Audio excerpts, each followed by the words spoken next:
Assalamualaikum warahmatullahi wabarakatuh. Selamat pagi teman-teman sekalian. Sebelumnya kita telah mempelajari terkait tentang pengantar penilaian kelas. Maka pada pekan ini kita akan membahas terkait tentang penilaian kelas itu sendiri. Jika kita berbicara tentang penilaian kelas, maka kita perlu mengetahui apa itu pengertian penilaian kelas, tujuan, prinsip, bentuk, dan fungsi dari penilaian kelas itu sendiri. Kita awali dengan pengertian penilaian kelas. Jika kita berbicara tentang penilaian, penilaian berarti sebuah proses yang sistematis yang meliputi pengumpulan informasi baik berupa angka dan deskripsi verbal ataupun analisis serta interpretasi informasi untuk membuat keputusan. Sehingga melakukan sebuah penilaian pasti meliputi sebuah proses yang sistematis yang ditujukan untuk mengumpulkan nilai sehingga dapat mengambil keputusan terkait dengan proses penilaian. Terkait dengan fokus pembahasan pada mata kuliah model penilaian kelas ini, kita akan fokus pada penilaian proses pembelajaran dan hasil belajar yang terencana dan sistematis, yang pastinya sesuai dengan standar penilaian pendidikan Indonesia. Standar penilaian pendidikan yang kita gunakan salah satunya adalah Standar Penilaian Pendidikan berdasarkan Peraturan Menteri Pendidikan dan Kebudayaan Republik Indonesia Nomor 23 Tahun 2016. Sedangkan penilaian hasil belajar adalah sebuah penilaian yang dilakukan oleh guru atau pendidik yang dilakukan secara konsisten terhadap hasil pembelajaran peserta didik. Tujuannya untuk apa? Untuk mengukur tingkat pencapaian kompetensi siswa atau peserta didik. Sehingga guru dapat menyusun laporan hasil belajar serta memperbaiki proses pembelajaran. Inilah pengertian dari penilaian kelas. Selanjutnya, terdapat beberapa pelaku yang terlibat dalam proses penilaian pendidikan. Pelaku tersebut kita sebut sebagai pihak internal atau internal assessment dan pihak eksternal atau external assessment. Siapakah mereka? Pihak internal atau internal assessment terdiri dari guru dan pendidik dalam satuan pendidikan. Mereka melakukan proses penilaian dengan fokus penilaian pada proses pembelajaran dan hasil belajar. Tujuannya untuk apa? Untuk menjamin mutu pendidikan. Sedangkan pihak eksternal atau external assessment terdiri dari pemerintah, pengawas pendidikan, dan BNSP atau Badan Nasional Standar Pendidikan. Mereka melakukan proses penilaian melalui beberapa cara. Pemerintah melakukan proses penilaian melalui ujian nasional, pengawas pendidikan menilai melalui supervisi pendidikan, dan BNSP menilai melalui proses akreditasi lembaga. Tujuannya untuk apa? Untuk pengendalian mutu pendidikan. Selanjutnya kita bahas terkait tujuan penilaian pendidikan. Berbicara terkait dengan tujuan penilaian pendidikan, maka kita akan membahas tujuan penilaian pendidikan berdasarkan pelaku penilaian pendidikan. Yang pertama, penilaian pendidikan yang dilakukan oleh guru atau pendidik bertujuan untuk memantau dan mengevaluasi proses pembelajaran, mengetahui kemajuan pembelajaran, serta memperbaiki hasil belajar secara berkesinambungan. Sedangkan satuan pendidikan dan pengawas melakukan penilaian pendidikan untuk menilai pencapaian standar kompetensi lulusan seluruh mata pelajaran sesuai dengan kurikulum pendidikan yang sedang diterapkan. Sedangkan pemerintah melakukan penilaian pendidikan ditujukan untuk menilai standar kompetensi lulusan secara nasional pada mata pelajaran tertentu. Dan BNSP atau Badan Nasional Standar Pendidikan melakukan penilaian untuk menilai kesiapan proses pembelajaran, inovasi pembelajaran yang dilakukan, serta pencapaian standar kompetensi lulusan untuk seluruh mata pelajaran sesuai dengan kurikulum yang diterapkan. Selanjutnya, tujuan penilaian menurut para ahli. Di sini saya menyampaikan menurut Stenden. Ada 4 tujuan penilaian. Yang pertama adalah penelusuran atau keeping track. Ditujukan untuk mengetahui seluruh kegiatan pembelajaran sesuai dengan perencanaan yang telah disusun atau belum. Yang kedua, pengecekan atau checking up ditujukan untuk mengetahui permasalahan dan kelemahan yang dialami peserta didik selama proses pembelajaran. Yang ketiga, pencarian atau finding out Tujuannya sebagai upaya untuk mencari tahu dan menemukan penyebab kelemahan dan kesalahan dalam proses pembelajaran. Yang keempat, penyimpulan atau summing up. Tujuannya untuk mengambil keputusan tentang berlakunya sebuah kebijakan terkait penilaian proses dan hasil belajar peserta didik oleh pendidik. Setelah kita mengetahui tujuan penilaian, maka kita akan membahas tentang manfaat penilaian kelas. Ada 3 hal penting terkait manfaat penilaian kelas. Yang pertama adalah memberikan umpan balik kepada peserta didik, sehingga dapat diketahui kekuatan dan kelemahan dalam pencapaian kompetensi pembelajaran. Yang kedua, memantau kemajuan peserta didik agar dapat mendiagnosis kesulitan belajar yang dialami oleh mereka. Yang ketiga, memberikan informasi kepada pendidik sebagai dasar untuk memperbaiki proses pembelajaran, melakukan pendekatan, melakukan kegiatan dan sumber pembelajaran, serta sebagai proses pelaporan hasil belajar kepada wali peserta didik dan pemerintah. Selanjutnya kita bahas tentang prinsip penilaian hasil belajar. Yang pertama adalah prinsip secara umum.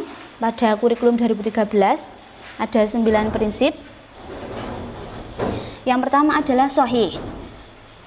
Prinsipnya berarti proses penilaian didasarkan pada data yang harus akurat dan mencerminkan kemampuan peserta didik. Yang kedua, objektif, berarti prosedur yang dilakukan harus sesuai dengan kriteria yang jelas dan tidak dipengaruhi oleh subjektivitas penilai. Yang ketiga, adil, berarti penilaian dilakukan dengan apa adanya tanpa menguntungkan dan merugikan peserta didik. Yang keempat, terpadu, berarti penilaian yang dilakukan adalah sebagai komponen yang tidak terpisahkan dari proses kegiatan pembelajaran. Yang kelima, terbuka, berarti prosedur penilaian yang dilakukan, kriteria penilaian dan dasar pengambil keputusannya dapat diketahui oleh seluruh pihak. Yang keenam, menyeluruh dan berkesinambungan, berarti penilaian yang dilakukan meliputi seluruh aspek kompetensi guna menjamin mutu pendidikan. Sistematis, berarti pelaksanaan penilaian yang dilakukan sudah sesuai dengan rencana dan sesuai dengan langkah-langkah yang telah direncanakan. Yang kedelapan, beracuan pada kriteria, berarti penilaian yang dilakukan didasarkan pada ukuran pencapaian kompetensi yang telah ditetapkan. Dan yang terakhir, akuntabel, berarti penilaian dapat dipertanggungjawabkan baik dari segi mekanisme, prosedur, teknik maupun hasil penilaiannya. Ini adalah prinsip penilaian hasil belajar pada kurikulum 2013 secara umum. Selanjutnya kita bahas prinsipnya yang secara khusus. Ada 15 prinsip. Yang pertama, materi penilaian dikembangkan dari kurikulum 2013. Kedua, bersifat lintas muatan atau mata pelajaran. Yang ketiga, berkaitan dengan kemampuan peserta didik. Yang keempat, berbasis kinerja peserta didik. Yang kelima, memotivasi belajar peserta didik. Yang keenam, menekankan pada kegiatan dan pengalaman belajar. Yang ketujuh, memberi kebebasan siswa untuk mengkonstruksi respon mereka. Yang kedelapan, menekankan pada keterpaduan seluruh kompetensi. 9. Mengembangkan kemampuan berpikir divergen peserta didik. 10. Menjadi bagian tak terpisahkan dari pembelajaran. 11. Menghendaki umpan balik yang berkesinambungan. 12. Menekankan konteks yang mencerminkan dunia nyata. 13. Terkait dengan dunia kerja. 14. Menggunakan data yang diperoleh dari dunia nyata. Dan 15. Menggunakan berbagai cara dan instrumen. Ini adalah prinsip penilaian secara khusus. Selanjutnya, ketika kita berbicara penilaian kelas dan penilaian program pembelajaran, maka kita harus memahami bahwasanya yang pertama, penilaian kelas adalah penilaian yang dilakukan secara internal oleh pendidik atau guru yang berkaitan dengan pencapaian kompetensi dasar peserta didik. Tentunya setelah mereka mengikuti proses pembelajaran baik di dalam kelas maupun di luar kelas.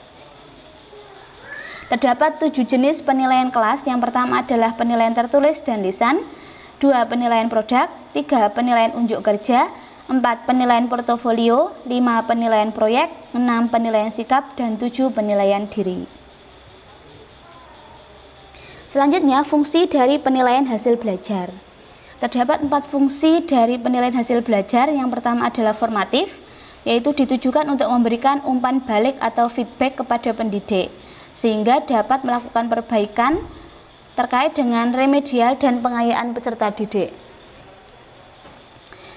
Penilaian formatif dilakukan selama proses pembelajaran, baik berupa ulangan harian maupun UTS. Selanjutnya, penilaian sumatif ditujukan untuk menentukan tingkat kemajuan dan hasil belajar peserta didik pada mata pelajaran tertentu. Dan ini ditujukan untuk membuat laporan dan penentuan kelulusan peserta didik. Penilaian sumatif dilakukan pada akhir semester atau pada akhir jenjang pembelajaran, sehingga dapat menentukan apakah peserta didik tersebut lulus atau tidak lulus. Penilaian diagnostik ditujukan untuk memahami latar belakang peserta didik, baik latar belakang psikologis, fisik maupun lingkungan, sehingga dapat diketahui kesulitan belajar yang dialami oleh peserta didik dan dapat menentukan cara untuk mengatasi permasalahan tersebut. Selanjutnya, penilaian penempatan yaitu ditujukan untuk menempatkan peserta didik sesuai dengan situasi pembelajaran yang tepat dan sesuai dengan tingkat kemampuan mereka. Sehingga pada penilaian penempatan, seorang siswa akan ditempatkan sesuai dengan kemampuan mereka dan sesuai dengan minat mereka. Selanjutnya, kaitan antara penilaian, pembelajaran, dan indikator serta tujuan pembelajaran. Jika kita baca menggunakan triangulasi, maka indikator pembelajaran, proses pembelajaran, dan proses penilaian adalah 3 hal yang dapat kita bandingkan untuk mengetahui apakah proses yang dilakukan sudah sesuai atau belum. Indikator pembelajaran sebagai acuan dalam pembelajaran seharusnya dilaksanakan selama proses pembelajaran, sehingga proses pembelajaran ini mengacu pada indikator pembelajaran yang telah dibuat. Begitu juga proses penilaian hasil belajar harus sesuai dengan apa yang dilaksanakan selama proses pembelajaran, di mana proses pembelajaran ini harus sesuai dengan indikator pembelajaran. Sehingga ketiga hal ini dapat kita lakukan cross check. Kemudian untuk alur kegiatan dapat kita ketahui tujuan pembelajaran, proses pembelajaran, dan penilaian itu harus saling berkaitan, di mana tujuan pembelajaran merupakan sebuah tolak ukur yang dijadikan sebagai tujuan dalam proses pembelajaran, sehingga proses pembelajaran yang dilakukan harus mengacu pada tujuan pembelajaran yang diinginkan. Begitu juga proses penilaian hasil belajar harus sesuai dengan proses pembelajaran dan tujuan pembelajaran yang telah ditetapkan. Berarti antara indikator pembelajaran, penilaian atau tujuan pembelajaran, proses pembelajaran, dan penilaian itu saling memiliki keterkaitan. Selanjutnya, jenis-jenis instrumen penilaian. Jika kita berbicara tentang instrumen penilaian, maka kita akan membahas 2 hal, yaitu instrumen penilaian berbentuk tes dan instrumen penilaian berbentuk non-tes, atau alat ukur yang kita gunakan untuk penilaian itu bisa menggunakan tes dan non-tes. Tes contohnya adalah tes tertulis dan tes lisan, sedangkan non-tes contohnya adalah pedoman wawancara, format observasi, kuesioner, skala sikap, skala penilaian, dan format sosiometri. Oke, ini yang bisa saya sampaikan terkait dengan penilaian kelas. Semoga apa yang saya sampaikan dapat bermanfaat.